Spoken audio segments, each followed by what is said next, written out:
Hello students, welcome to the channel of Farzi concepts. आज हम लोग IIT JEE advance 2023 paper 2 chemistry section के अंदर वन और more than one correct question को सॉल्व करने जा रहे हैं। चूंकि यहाँ पर more than one correct option सही है, तो यहाँ पर सारे ऑप्शन सही चूज करने पर आपको +4 मार्क्स मिलेगा और यहाँ पर पार्शियल मार्किंग का भी प्रोविजन है। हर एक पार्शियल करेक्ट के लिए आपको +1 मार्क्स अवार्ड किया जाएगा और यहाँ अनअटेम्प्टेड क्वेश्चन के लिए 0 मार्क्स और फॉर एनी रॉन्ग, अगर आपने जो भी ऑप्शन सिलेक्ट किया उसमें से कोई भी एक ऑप्शन रॉन्ग हो जाएगा तो आपको -2 मार्क अवार्ड किया जाएगा। तो आइए हम लोग इस क्वेश्चन को सॉल्व करते हैं। यह हमारे क्वेश्चन आंसर सीरीज का क्वेश्चन नंबर 7 है। तो इसमें कह रहा है इन द फॉलोइंग रिएक्शंस। तो यहाँ पर आपको 4 रिएक्शंस दिए गए हैं, 4 रिएक्शन दिए गए हैं जिसमें P, Q, R and S are the major product. P, Q, R and S are the major products. तो उसमें हमें क्या करना है, the correct statements about P, Q, R and S, ये हमें फाइंड करने हैं। करेक्ट स्टेटमेंट और स्टेटमेंट्स, ठीक है। तो यहाँ पर मल्टीपल करेक्ट है इसलिए स्टेटमेंट्स वर्ड का यूज किया है। तो इसमें पॉलीमराइजेशन का कंसेप्ट यूज होगा और साथ साथ ये हमारा अल्डिहाइड कीटोन और कार्बोक्सिलिक एसिड चैप्टर का कंसेप्ट यूज होगा, ठीक है। तो आइए हम लोग इस क्वेश्चन को सॉल्व करते हैं। तो क्वेश्चन में जो भी रिएक्शन स्कीम दिया गया था उसमें बनने वाले product P, Q, R, S के जो 4 रिएक्शन स्कीम दिए गए थे उन चारों को मैंने यहाँ पर टेबुलर फॉर्म में लिख रखा है। तो आइए हम लोग प्रोडक्ट P को बनाने की कोशिश करते हैं, ठीक है। तो यहाँ पर हम लोग जो फर्स्ट हमारा फोकस है P को बनाने को लेकर हमारा फोकस है, ठीक है। तो यहाँ पर जो सबस्ट्रेट दिया हुआ है उसमें क्या है कि बेंजीन पर एक क्या ग्रुप लगा है, एक CH2 CH3 मतलब इथाइल ग्रुप लगा है और उसके पैरा पोजीशन पर एक टर्सरी ब्यूटाइल ग्रुप लगा है। तो ये हमारा सबस्ट्रेट है। तो एक ग्रुप इथाइल है और दूसरा ग्रुप क्या है, ये टर्सरी ब्यूटाइल ग्रुप है, ठीक है। ठीक है, इसका रिएक्शन किसे कराया जा रहा है, ये KMnO4 का KOH के प्रेजेंस में साथ में हीटिंग कंडीशन में यह रिएक्शन कराया जा रहा है। तो KMnO4 क्या है, एक स्ट्रॉन्ग ऑक्सीडाइजिंग एजेंट है और under basic condition plus heating condition ये रिएक्शन कराया जा रहा है। ये ऑक्सीडेशन रिएक्शन है और ये विग्रस कंडीशन है। क्यों है, क्योंकि यहाँ पर हीटिंग कंडीशन दिया हुआ है, ठीक है, हीटिंग कंडीशन दिया हुआ है। तो इसमें क्या है कि हमारा जो प्रोडक्ट क्या बनता है कि यहाँ जो इथाइल ग्रुप है यही सिर्फ ऑक्सीडाइज होता है और यह कार्बोक्सिलेट आयन में कन्वर्ट हो जाता है, क्योंकि एक्चुअली कार्बोक्सिलिक एसिड में कन्वर्ट होता है, लेकिन ये जो बेसिक कंडीशन है उसमें क्या है, KOH के प्रेजेंस में ये जो आपका कार्बोक्सिलिक एसिड क्या बन जाएगा, कार्बोक्सिलेट आयन बन जाएगा। तो यह रिएक्शन ऐसा होता क्यों है, क्योंकि यहाँ पर जो भी अल्काइल सबस्ट्रेट होगा जिसके पास बेंजाइलिक हाइड्रोजन होगा वो क्या होता है, KNO4 के प्रेजेंस में ऑक्सीडाइज होकर कार्बोक्सिलिक एसिड बना देता है, ठीक है।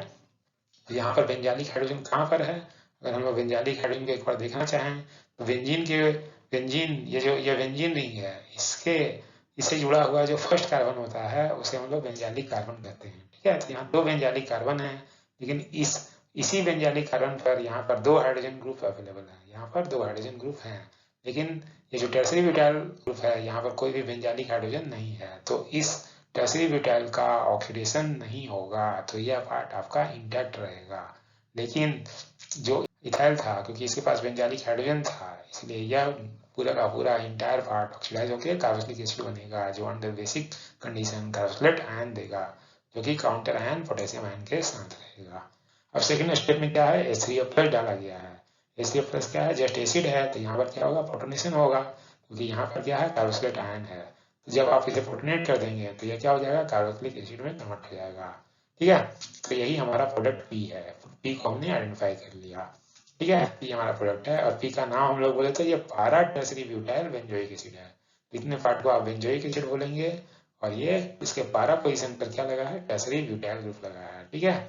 तो इसके बेसिस पर हम लोगों ने P को आइडेंटिफाई कर लिया है, ठीक है, P को आइडेंटिफाई कर लिया है। तो अब हम लोग Q पर फोकस करते हैं और यहाँ पर जो आपको सबस्ट्रेट दिया हुआ है वहाँ पर क्या है कि COCl ग्रुप लगा है, यह एसिड क्लोराइड है और COOMe लगा है। तो यह क्या है, मिथाइल एस्टर है, मिथाइल एस्टर है, ठीक है। तो इसका जो है हमें रिएक्शन कराया जा रहा है वो किसके साथ, NaOH, एक्वस NaOH के साथ ये रिएक्शन कराया जा रहा है। तो NaOH को हम लोग जानते हैं कि इसे Na+ लिखते हैं हम लोग और इसे OH- लिखते हैं। इसे हम लोग Na+ लिखेंगे और OH- लिखेंगे। तो ये बेसिक कंडीशन में क्या हो जाएगा, OH- क्या है, न्यूक्लियोफाइल होता है, ये पहले ऐड होता है, यहाँ पर ये 1 to ब्रेक होगा, फिर ये वापस आएगा और यहाँ पर Cl लिविंग ग्रुप है। इस एंड पर भी कार्बोक्सिलिक एसिड बनेगा और एस्टर का भी हाइड्रोलिसिस इसी तरह से हो जाएगा। तो एस्टर के साथ भी ऐसा ही होगा। तो ये बॉन्ड खुलेगा, वापस आएगा और यहाँ पर OMe ग्रुप लीव हो जाएगा। ठीक है, तो यहाँ पर हम लोग कह सकते हैं कि एसिड क्लोराइड और एस्टर दोनों का अंडर बेसिक कंडीशन हाइड्रोलिसिस हो जाएगा। ठीक है, तो यहाँ पर नेट हाइड्रोलिसिस होगा और अंडर, और इसे क्या बनेगा, दोनों ही एंड पर दोनों ही एसिड क्लोराइड और साथ साथ ये एस्टर ग्रुप दोनों हटकर क्या हो जाएगा, ये दोनों कार्बोक्सिलिक एसिड बनेगा। लेकिन ये बेसिक कंडीशन होने के कारण यहाँ पर ये कार्बोक्सिलेट आयन दोनों एंड पर बन जाएगा। ठीक है, कार्बोक्सिलेट आयन दोनों एंड पर बन जाएगा। तो यहाँ पर नेट क्या हो रहा है, एसिड क्लोराइड ग्रुप और एस्टर ग्रुप और एस्टर का हाइड्रोलिसिस हो रहा है अंडर बेसिक कंडीशन। ठीक है, तो डाई कार्बोक्सिलेट आयन बन गया। ठीक है, जब आप HCl डालेंगे तो सिंपल क्या हो जाएगा, प्रोटोनेशन हो जाएगा। ठीक है, प्रोटोनेशन स्टेप है और इसकी वजह से क्या हो जाएगा, तो बेंजीन 1,3 डाई कार्बोक्सिलिक एसिड बन जाएगा और इसका नाम क्या है, आइसोथैलिक एसिड कहते हैं इसे। इसका कॉमन नेम आइसोथैलिक एसिड है। तो ये हम लोगों ने की प्रोडक्ट को भी बना लिया। ठीक है, की प्रोडक्ट हमारा क्या हो गया, आइसोथैलिक एसिड। की प्रोडक्ट क्या हो गया, आइसोथैलिक एसिड। ठीक है, तो अब हमारा फोकस पॉइंट क्या है, आर को बनाना है। ठीक है, तो इसमें जो हमें सबस्टेप दिया हुआ है, इस सबस्टेप को मैंने एक्सपेंड करके लिखा है। यहाँ एक कीटोन ग्रुप है और साथ में एस्टर भी ग्रुप है और साथ यहाँ पर CN है। इसका जो रिएक्शन कराया जा रहा है वह H3O+ और हीट के साथ हीट किया जा रहा है। तो यह जो रिएक्शन है इसमें क्या होगा कि हाइड्रोलिसिस भी होगा, एस्टर का एसिडिक मीडियम में हाइड्रोलिसिस हो जाएगा तो यह कार्बोक्सिलिक एसिड बनेगा और CN ग्रुप का भी हाइड्रोलिसिस हो जाएगा। ठीक है, लेकिन हीट करेंगे जब H3O+ में तो आपका सिर्फ ये एस्टर का हाइड्रोलिसिस हो जाएगा और ये कार्बोक्सिलिक एसिड बनेगा और CN का भी साइनाइड ग्रुप या नाइट्राइल ग्रुप का हाइड्रोलिसिस हो जाएगा और ये भी कार्बोक्सिलिक एसिड देगा। जब आप हीटिंग करेंगे तो यहाँ पर डीकार्बोक्सिलेशन का स्टेप होगा और यहाँ पर जो प्रोडक्ट बनेगा वह क्या होगा, यह आपका प्रोडक्ट बनेगा। ठीक है, तो एक एंड पर कीटोन लगा रहेगा। ठीक है, यहाँ पर डीकार्बोक्सिलेशन के कारण यहाँ पर CO2 जब निकलेगा तो यहाँ पर ये एक एंड कीटोन बनेगा और यहाँ पर ये एसिड और OH ही रहेगा। ठीक है, इसका एक बार हम लोग मैकेनिज्म देख लेते हैं, ये रिएक्शन हो कैसे रहा है।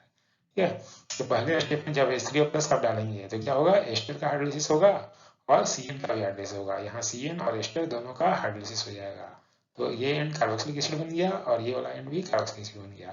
ठीक है, लेकिन ये जो कार्बोक्सिलिक एसिड है ना, ये जो कार्बोक्सिलिक एसिड आप देख रहे हैं, यह क्या है, ये बीटा कीटो।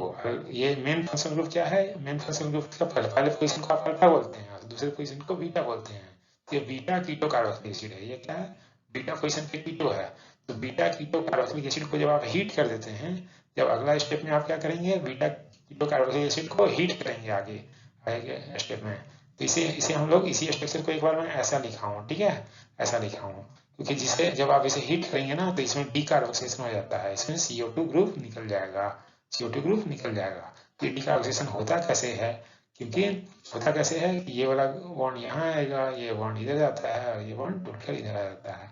ठीक है, तो ये 6 मेंबर साइक्लिक रिंग पाथवे से जाता है जो कि एक ट्रांजिशन स्टेट है, जिसका ट्रांजिशन स्टेट का माने decarboxylation of beta keto acid का जो ट्रांजिशन स्टेट इस तरह का बनता है और इसमें फाइनल जो आपका जो CO2 ग्रुप लीव हो जाएगा। ठीक है, यहाँ से फाइनली क्या हो जाएगा, CO2 ग्रुप लीव हो जाएगा। तो यहाँ पर जब आप देखेंगे ना कि H तो क्या आ गया, O के साथ रह गया और ये वाला एंड ऐसा हो गया। ठीक है, तो यहाँ पर OH ऐसा लग जाएगा और ये पार्ट क्या है, ये आपका इनोल फॉर्म है, ये इनोल फॉर्म है। अब इसे आप क्या करेंगे, टॉटोमराइज कर दीजिए, और इसका आप टॉटोमराइजेशन के बाद इसका कीटो फॉर्म ही मोर स्टेबल होगा तो ये फॉर्म को बना लेंगे। ठीक है, तो इसके बेसिस पर हम लोग बोले कि ये जो फर्स्ट स्टेप में जो H3O+ और हीट दिया हुआ है, इसके बेसिस पर आप क्या करेंगे, साइनाइड का तो हाइड्रोलिसिस कर देंगे और इसका भी हाइड्रोलिसिस करेंगे। लेकिन ये हाइड्रोलिसिस के बाद तो कार्बोक्सिलिक एसिड बनेगा, लेकिन वो बीटा कीटो एसिड होने के कारण इसका क्या हो जाएगा, हीट करने पर डीकार्बोक्सिलेशन हो जाएगा और यहाँ पर फाइनली आपको कीटोन मिल जाएगा। ठीक है, तो हम लोगों ने फर्स्ट स्टेप में जो रिएजेंट दिया हुआ था H3O+ हीट, उसके बेसिस पर हम लोगों ने अपने प्रोडक्ट को आइडेंटिफाई कर लिया। अब सेकेंड स्टेप में क्या है, हमें क्रोमिक एसिड यूज किया गया है। क्रोमिक एसिड भी क्या है, यह एक क्रोमियम +6 ऑक्सीडेशन स्टेट में है, यह भी क्या है, एक ऑक्सीडाइजिंग एजेंट है। In general common oxidising agent क्या होता है, K2Cr2O7 होता है। तो ये अगर एसिडिक कंडीशन में ना ये आपस में इंटर कन्वर्ट होते रहता है, ये यहाँ पर भी क्रोमियम +6 में ही है, +6 में ही है, ठीक है। तो इधर आप K2Cr2O7 डालें या H2CrO4 डालें, ठीक है। और यहाँ पर कीटोन का इन जनरल ऑक्सीडेशन आसान होता नहीं है यहाँ, क्योंकि यहाँ पर CC बॉन्ड को आपको तोड़ना पड़ेगा, ठीक है। तो ऐसा लगता है यहाँ ऑक्सीडेशन कुछ होना नहीं चाहिए, लेकिन यहाँ पर ये क्या है, एक विग्रस कंडीशन का रिएक्शन है, ठीक है। तो H2CrO4 जो कि आप क्रोमियम ट्राइऑक्साइड और सल्फ्यूरिक एसिड से बना सकते हैं, यह क्या है, स्ट्रॉन्ग ऑक्सीडाइजिंग एजेंट है। और अंडर विग्रस कंडीशन ये जब रिएक्शन होगा तो यह कीटोन का ऑपरेशन हो जाएगा। और कीटोन का ऑपरेशन कैसे करेंगे, पहले तो आप कीटोन को वैसे ही कीटो फॉर्म में मान लीजिए, तो उसका इनोल फॉर्म बना लीजिए, और उसके फाइनली आप ऑक्सीडेशन करेंगे तो ये वाला ये बॉन्ड ब्रेक हो जाएगा, और फाइनली ये बॉन्ड ब्रेक होके यहाँ पर क्या हो जाएगा, कार्बोक्सिलिक ग्रुप बन जाएगा। तो यहाँ पर आपका कार्बोक्सिलिक ग्रुप बन जाएगा, ठीक है, ठीक है। और ये जो CH2 पार्ट था ना, जब आप कीटो को इनोल फॉर्म बना के ऑक्सीडाइज करेंगे, क्योंकि ये एक्वस मीडियम में इनोल फॉर्म बनकर ही ऑक्सीडेशन होता है, तो यहाँ पर CH2 पार्ट क्या हो जाएगा, साथ में आपको CO2 बनकर वो रिलीज हो जाएगा, फॉर्मिक एसिड का फर्दर ऑक्सीडेशन हो जाएगा, ठीक है। फॉर्मिक एसिड बनेगा, ये फॉर्मिक एसिड पाथवे से HCOOH से फर्दर CO2 बन जाएगा। लेकिन इस पर हमारा फोकस है नहीं, है ना, इस पर फोकस नहीं है, तो ये एज ए बाई प्रोडक्ट है। तो हम लोगों ने क्या बना लिया कि बेंजीन 1,3 डाइकार्बोक्सिलिक एसिड, यही हमारा प्रोडक्ट बन गया, ठीक है, ठीक है। तो इसका नाम क्या हो गया, इसका भी नाम क्या है, आइसोथैलिक एसिड ही है, ठीक है। इसका भी कॉमन नेम क्या है, आइसोथैलिक एसिड ही है। तो आर भी हमारा क्या हो गया, आइसोथैलिक एसिड है। अच्छा, क्यू भी आइसोथैलिक एसिड था और आर भी आइसोथैलिक एसिड हो गया। इसके बेस पर हम लोगों ने आर को भी आइडेंटिफाई कर लिया कि यह एक आइसोथैलिक एसिड है। तो क्यू और आर दोनों सेम है, दोनों बेंजीन 1,3 डाइकार्बोक्सिलिक एसिड है। अब हम लोग रिएक्शन स्कीम के लास्ट पार्ट पे आते हैं, लास्ट पार्ट पर चलेंगे और उसमें हम लोग एस बनाने की कोशिश करते हैं, ठीक है। तो यहाँ पर जो हमारा सब्सट्रेट दिया हुआ है, लास्ट पार्ट में जो सब्सट्रेट दिया हुआ है, यह क्या है। अच्छा, इस पार्ट को अगर आप पहचानेंगे ना, तो ये पार्ट एक अल्कोहल से आया होगा, ये पार्ट एक अल्कोहल से आया होगा, दूसरा पार्ट भी अल्कोहल से आया होगा, ठीक है। दो अल्कोहल पार्ट कहाँ लगे हुए हैं, यहाँ पर एक एल्डिहाइड रहा होगा। तो ये इसको आप आइडेंटिफाई करने की कोशिश करेंगे ना, तो ये क्या है, एसिटल है। ये वाला एंड क्या है आपका, ये वाला एंड क्या है, एसिटल है, एसिटल, ठीक है। एल्डिहाइड पर दो अल्कोहल कौन सा है, ये ग्लाइकोल है, ग्लाइकोल। अंडर एसिडिक कंडीशन में, अंडर एसिडिक कैटालिटिक कंडीशन में आप क्या करेंगे, ये एल्डिहाइड पर, इस एंड पर एल्डिहाइड रहा होगा, एल्डिहाइड पर जब आप ग्लाइकोल का रिएक्शन कराएंगे इथिलीन ग्लाइकोल का, तो इससे क्या बनेगा, ये एसिटल बनेगा, ठीक है। Acetals are in general stable in basic medium, ठीक है। तो ये कंसेप्ट हमें यहाँ पर यूज करना है। तो इसका जो पहला रिएक्शन कराया जा रहा है वो क्या है, मैग्नीशियम और ड्राई ईथर से रिएक्शन कराया जा रहा है।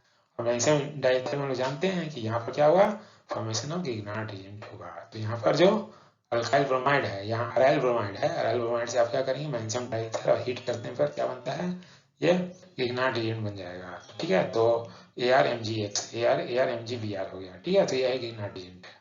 इसका अगला जो रिएक्शन कराया जा रहा है वो क्या है, कार्बन डाइऑक्साइड के साथ कराया जा रहा है पहले, फिर बाद में इस पर वाटर H3O+ मतलब डाइल्यूट एसिड ऐड किया जा रहा है। तो इसमें जो हमारा प्रोडक्ट बनेगा वह क्या होगा, यहाँ पर क्या होगा, जहाँ पर इग्नाट था वहां पर क्या लग जाएगा, इस स्टेप में कार्बोक्सिलिक एसिड बन जाएगा, ठीक है। तो ये कार्बोक्सिलेशन रिएक्शन है, कार्बोक्सिलिक एसिड यहाँ पर बन रहा है, ठीक है। अच्छा, ये रिएक्शन हो कैसे रहा है, इसके मैकेनिज्म को एक बार हम लोग देख लें। ये जो गिग्नार्ड है ना, ये जो गिग्नार्ड है, इस गिग्नार्ड को आप क्या लिख सकते हैं, कैसे लिख सकते हैं, इसको हम लोग लिखना चाहें तो क्या करेंगे, क्योंकि इसे हम लोग कार्बन पे माइनस बनाकर और Mg पे प्लस बनाकर लिखते हैं, ठीक है। इस तरह से ये पोलराइट होता है, ठीक है। तो इसका रिएक्शन जब आप CO2 से करेंगे तो CO2 क्या है, एज ए इलेक्ट्रोफाइल है, तो यहाँ पर डेल्टा प्लस चार्ज है। तो ये क्या होगा कि ये जो न्यूक्लियोफाइल का काम करेगा, ये न्यूक्लियोफाइल कहाँ हटेगा, कार्बन पर अटैक करेगा, ये बॉन्ड खुलेगा, ठीक है। तो इसके बेसिस पर आप क्या करेंगे कि यहाँ पर ये कार्बोक्सिलेट आयन बन जाएगा, और यहाँ पर जब माइनस बनेगा ये इसके साथ रहेगा, काउंटर आयन यहाँ MgBr+ के साथ रहेगा। और इसी पर जब आप H3O+ ऐड करेंगे ना, तो इसका क्या हो जाएगा, सिंपल प्रोटोनेशन हो जाएगा, और ये क्या हो जाएगा, कार्बोक्सिलिक एसिड हो जाएगा, कार्बोक्सिलिक एसिड हो जाएगा। लेकिन ये बात ध्यान देने की है कि यहाँ पर जो आपका ये जो एसिटल था ना, ये जो एसिटल है वो एसिटल था क्या है, वो अनस्टेबल होता है एसिडिक मीडियम में। तो जब आप हाइड्रोलिसिस करेंगे, जब आप हाइड्रोलिसिस करेंगे, है ना, तो इसका एसिटल का हाइड्रोलिसिस हो जाएगा, एसिटल का हाइड्रोलिसिस हो जाएगा, एसिडिक मीडियम में एसिटल का हाइड्रोलिसिस हो जाएगा, ठीक है। Acetals are stable in basic medium, लेकिन एसिडिक मीडियम में ये हाइड्रोलिसिस हो जाएगा। तो यहाँ पर क्या है, H तो था ही, तो यहाँ पर समझिए कि हाइड्रोलिसिस के बाद यहाँ पर 2H लग जाएगा, और एक कार्बन पर कभी भी 2H स्टेबल नहीं होता है ना।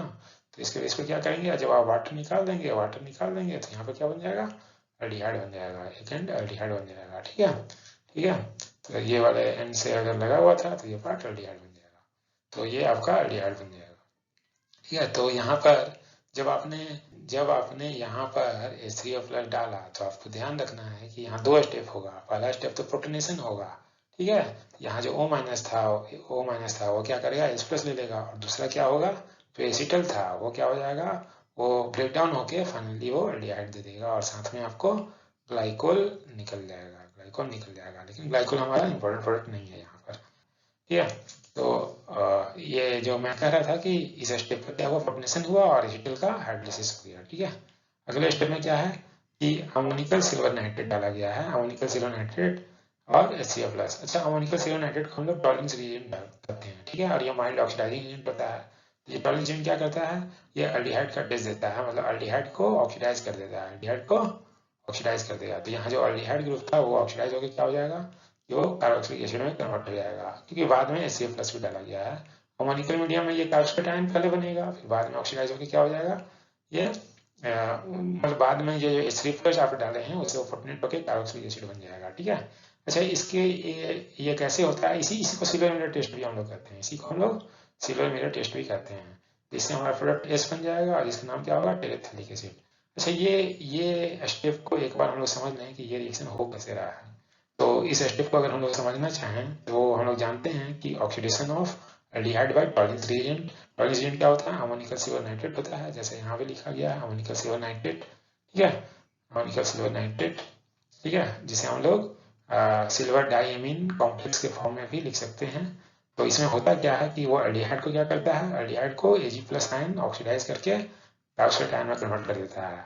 ठीक है, और यहाँ पर सिल्वर रिड्यूस होके Ag+ से रिड्यूस होके क्या बन जाता है, Ag मतलब मेटल प्रेसिपिटेट हो जाता है, जो कि सिल्वर मिरर बनता है, जो कि ब्लैक साइनी में सिल्वर मिरर बनता है, ब्लैक साइनी सिल्वर मिरर बनता है। ठीक है, तो इसमें क्या होता है कि ये एल्डिहाइड का फाइनली क्या कर देता है, ऑक्सीडाइज करके कार्बोक्सिलिक आयन बना देता है, और बाद में H3O+ का जब HCl+ डालेंगे तो नेट होके क्या हो जाएगा, कार्बोक्सिलिक एसिड बन जाएगा।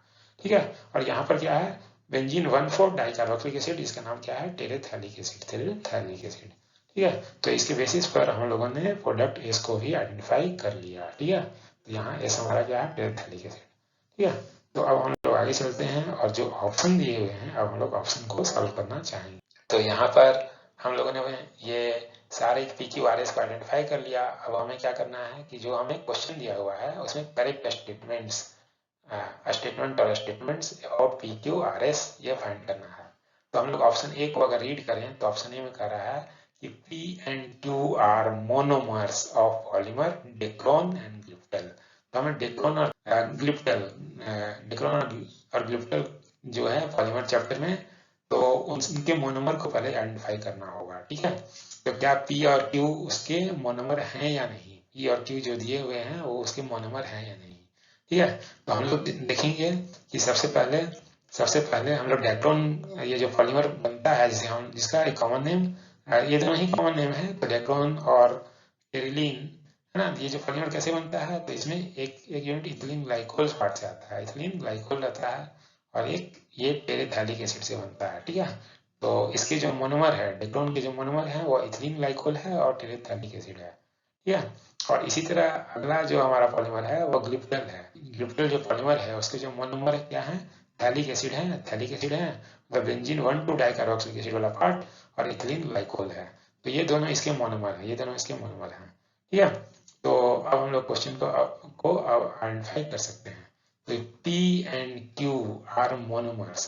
तो P क्या है हमारा, पारा टर्सरी ब्यूटाइल बेंजोइक एसिड। तो यह डेक्रोन का तो मोनोमर नहीं है, क्योंकि डेक्रोन का मोनोमर क्या होना चाहिए था, टेरेथैलिक एसिड, लेकिन यह टेरेथैलिक एसिड नहीं है। ठीक है, और जो Q है, Q क्या है, आइसोथैलिक एसिड है। तो यह भी जबकि हमें थैलिक एसिड चाहिए, जब भी हमें ग्लिप्टल बनाने के लिए थैलिक एसिड चाहिए।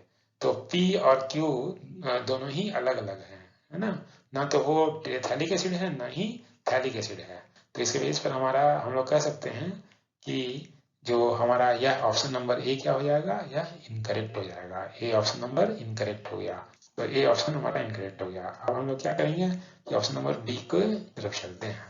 तो ऑप्शन नंबर बी में कह रहा है कि P, Q and R are dicarboxylic acid.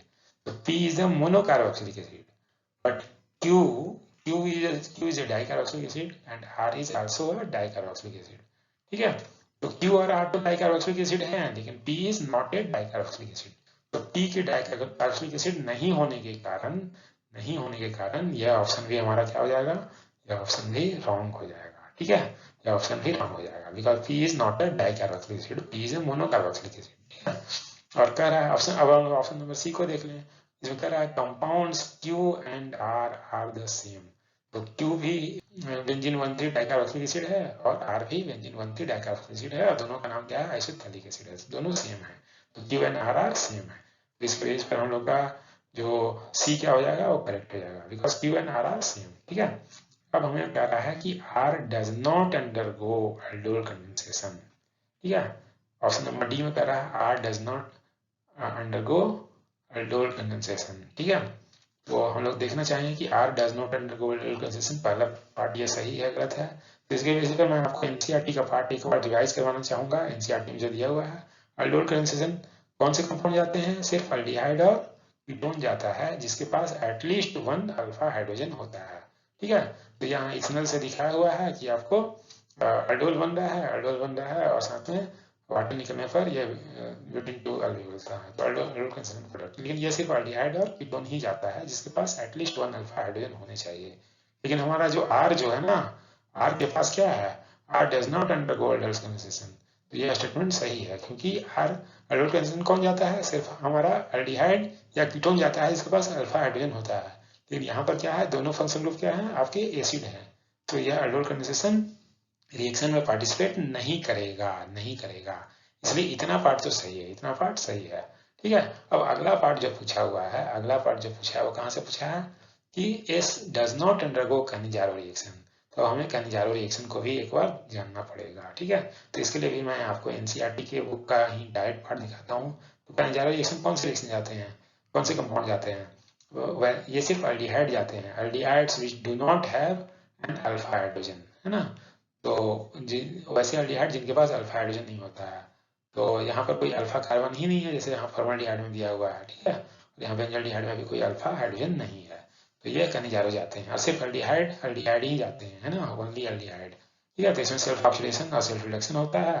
ठीक है, तो लेकिन यहाँ पर भी S does not undergo, S के पास कोई भी एल्डिहाइड नहीं है, तो यह नहीं जाएगा कैनिजारो रिएक्शन।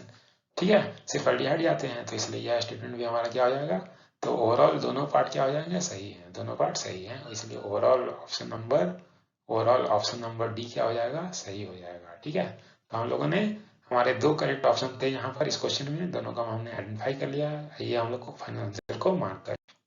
इस क्वेश्चन नंबर 7 में हम लोगों ने करेक्ट आंसर्स को आइडेंटिफाई कर लिया, और इसके बेसिस पर हम लोगों ने फाइनल क्वेश्चन को सॉल्व कर लिया, और यह आंसर IIT JEE एडवांस 2023 की ऑफिशियल आंसर की से ये आंसर मैच करता है। So thanks for watching.